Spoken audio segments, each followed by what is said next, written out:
మన ప్రభుత్వాలు అనేక వర్గాల ప్రజల ప్రయోజనాల కోసం సంక్షేమ పథకాలు అమలు చేస్తున్నాయి.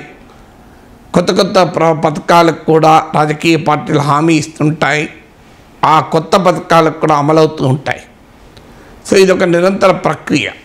బహుశా రాజకీయ నాయకత్వం క్రియేటివ్గా ఆలోచిస్తూనే ఉంటుంది కావచ్చు, ఇంకేదైనా కొత్త పథకాన్ని ఎలా ప్రారంభించాలి అని. జార్ఖండ్ ప్రభుత్వం ఓ ఆసక్తికరమైన పథకాన్ని ప్రారంభించింది. ఇదేంటంటే విధవా పునర్వివాహ ప్రోత్సాహన్ యోజన అని. అంటే వితంతు పునర్వివాహ ప్రోత్సాహక పథకము అని.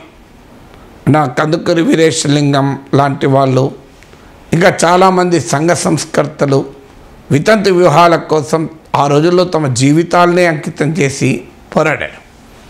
ఇప్పుడు జార్ఖండ్ ప్రభుత్వం ఈ పథకం ద్వారా భర్తను కోల్పోయిన ఏ మహిళ అయినా వైవాహిక వయసులో ఉంటే, వివాహ వయసులో ఉంటే, పెళ్లి చేసుకుంటే మళ్ళీ 2 లక్షల రూపాయల ఆర్థిక సాయం ప్రభుత్వం ఇస్తుంది. ఇప్పుడు మన దగ్గర కళ్యాణ్ లక్ష్మి, షాదీ ముబారక్ అని పెళ్లి చేసుకునే అమ్మాయిలకు 1 లక్ష రూపాయలు ప్రభుత్వం ఇస్తుంది. ఇప్పుడు తెలంగాణలో దాన్ని 1 లక్ష రూపాయలతో పాటు మరో తులం బంగారం కూడా కలిపారు.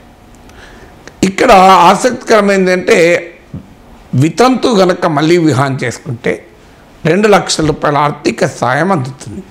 వాళ్ళు చేయాల్సిందల్లా భర్త చనిపోయినట్లు డెత్ సర్టిఫికెటు, మళ్ళీ వివాహం జరిగినట్టు ఆధారాలతో వివాహం జరిగిన ఏడాది లోపల వాళ్ళు అప్లై చేసుకోవాలి. ఒకటి ఏంటంటే కండిషన్, వారు ప్రభుత్వ ఉద్యోగి అయినా లేదా ఇన్కమ్ ట్యాక్స్ ఆదాయ పన్ను చెల్లిస్తున్న ప్రభుత్వ పెన్షనర్ అయినా ఈ పథకానికి అర్హులు కాదు. అంటే ఒక రకంగా ఏ ఆధారము లేని, ఏ ప్రభుత్వ ఆధారము లేని వారి కొరకు ఈ పథకాన్ని పెట్టారు. ఈ పథకం వల్ల వితంతువుల్లో ఆత్మవిశ్వాసం పెరుగుతుంది. నిజమది. ఎందుకంటే వారు ఆర్థిక ఇబ్బందులు మాత్రమే ఎదుర్కోరు భర్త చనిపోవడం వల్ల. సామాజిక జాడ్యాల ప్రభావాన్ని కూడా ఎదుర్కొంటారు. మన సమాజంలో ఉన్న వెనుకబడిన సాంస్కృతిక భావనల వల్ల భర్త చనిపోయిన వ్యక్తికి పట్ల ఒక సామాజిక జాడ్యం కూడా ఉంటుంది. అది కూడా పురుషాధిక్య సమాజ లక్షణం. భార్య చనిపోయిన భర్త పట్ల ఏ రకమైన ప్రెజుడిసెస్ ఉండే సమాజంలో, కానీ భర్త చనిపోయిన భార్య అశుభమని రకరకాల సామాజిక జాడ్యాలు ఉంటాయి.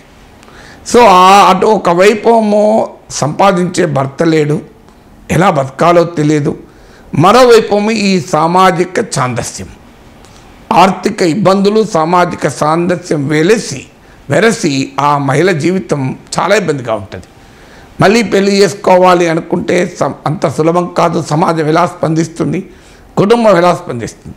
అందువల్ల ఈ పథకాన్ని ప్రారంభిస్తూ జార్ఖండ్ ప్రభుత్వం చెప్పింది ఏంటంటే, ఇది కేవలం భర్తను కోల్పోయిన మహిళలకు ఆత్మవిశ్వాసమే కాదు, వారికి ఒక కొత్త జీవితాన్ని ప్రసాదించుకోవాలన్న దానికి ప్రోత్సాహకంగా కూడా ఉంటుంది.